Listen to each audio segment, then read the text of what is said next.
Let's cast our minds back 10 years in the world of cycling. Skinny tyres, rim brakes, 10-speed, carbon bikes, they were for the pros and the rich. E-racing, who? A lot has changed in the past 10 years in cycling, and in this video we're going to take a look back down memory lane at some of the biggest changes in cycling in the last decade.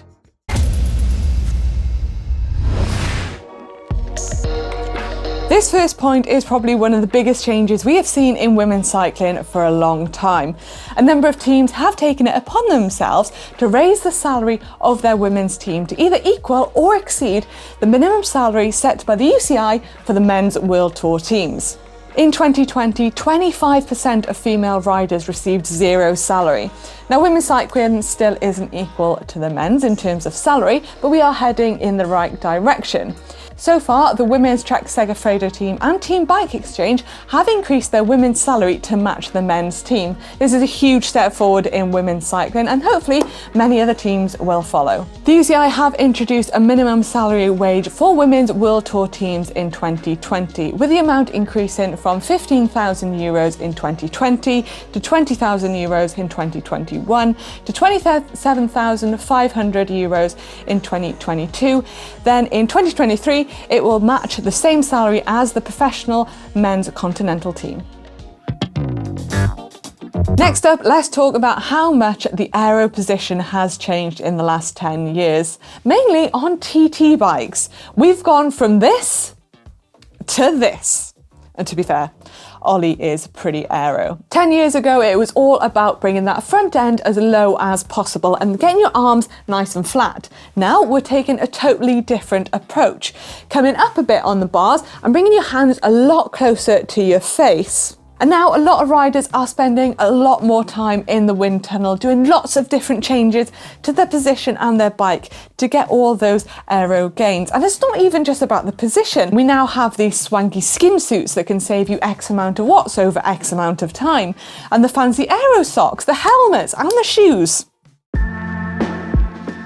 This has to be one of my favourite changes to cycling in the past 10 years. Imagine just a few years ago, someone told you there was going to be an e-racing world championship on turbo trainers. I don't think anybody would have believed you.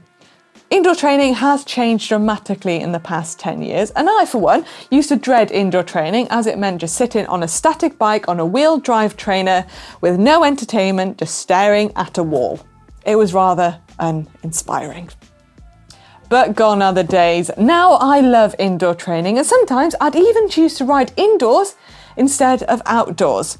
Smart trainers are brilliant. They have an integrated power meter so you can see all your numbers. They even have the ability to change your gradient to make it a little bit harder when you pedal, so it feels like you're going uphill. And some of them also have the ability to give you the sensation that you're riding over cobbles or gravel. You can now ride on Zwift, for example, in the virtual world with thousands of other people from all across the world. You can even do a race, and you don't have to sign up weeks in advance like the good old days. You could just decide an hour before. Even if you don't fancy doing a race, you could just do a tailored workout, or if you don't even fancy that, you could just have a casual ride with your mates in the virtual world. The virtual world is your oyster.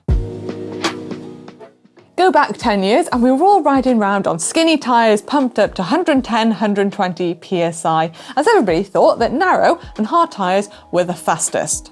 Flash forward 10 years and we're all riding wider tyres pumped up at lower pressure. And this is something we are seeing more and more pros experiment with in the pro peloton.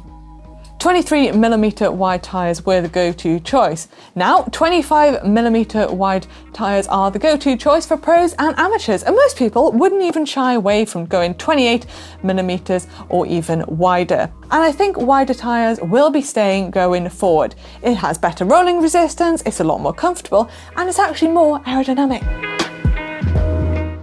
Tubeless came on the market in 2006, but they're only now really starting to catch on. Alex, the tubeless king, keeps on telling me that tubeless are going to be extinct anytime soon. Only time will tell. More brands than ever now offer tubeless options, and most wheels do come tubeless ready or really easy to convert. We have so many different tyre choices. We have tyres for every single weather condition and every single road surface. Gone are the days when disc brakes were only seen on mountain bikes. They were trialled in road racing in 2017. They made official in July 2018. Tom Boonen was the first pro to win a UCI race on them, and then Marcel Kittel was the first pro to win a stage of the Tour de France in 2017. There has been an ongoing battle between rim brakes and disc brakes, but now you probably do see more discs around than rim. I think most of the World Tour climbers, some of the best climbers in the world, will opt for discs instead of rim. I think I can finally say that disc brakes have well and truly overtaken the rim brakes. But the rim brakes aren't extinct yet. They're still around, but it's only a matter of time before they go extinct. Only joking, I love rim brakes. But the biggest question of all, what is the next 10 years going to bring to the world of cycling? I think we might see a bike that can navigate its way through the peloton somehow, without us even having to do anything.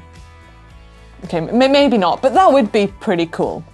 So that was just 6 of some of the changes in the past 10 years in cycling. Did we miss any? Probably. If so, leave them down in the comment section below, as we'd love to read them. And whilst you're down there, if you did enjoy this video, then please give it a big thumbs up.